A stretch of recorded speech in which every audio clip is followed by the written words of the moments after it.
We thought we'd come and have a look at the Italian end of Hall 1 of the Paris Motor Show and see what you might spend your money on if you're, I don't know, Harry Metcalf.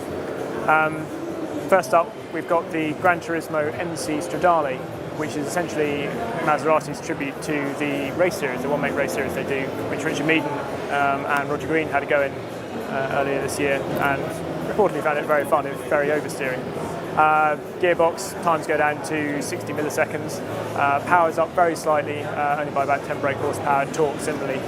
Weight's come down by 110 kilos though, so that should certainly obviously help the power to weight, although it still weighs about 1770 kilos, so it's not terribly light, but sweet handling balance, and hopefully they've maintained the ride whilst actually getting it a bit lower and stiffer as well. So there we go. I think it looks great, but there are a couple of other things that you might want to spend your money on, so we're going to have a look up there.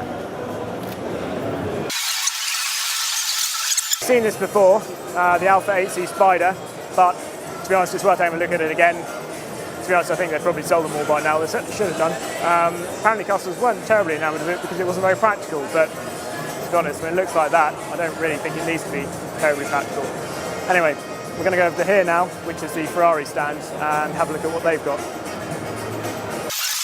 This is the big news on the Ferrari stand. It's called the S.A. Aperta, and it's been built to celebrate 80 years of association with Pininfarina. The S and the A stand for Sergio and Andrea, as in Pininfarina.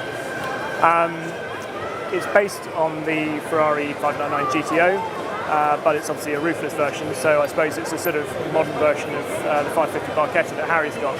Unfortunately, if Harry wants to buy one, he won't be able to because they've all been sold already. The other news on the Ferrari stand is over there. It's Ferrari California with stop-start and Healy, H-E-L-E, which is high emotion, low emission. Fairly rubbish name. Thank you very much for walking in front there. But yeah, there we go. Ferrari, I don't think it's their greatest motor show ever, to be honest, but given the scrum we had to get through to get the press pack, they still draw a crowd.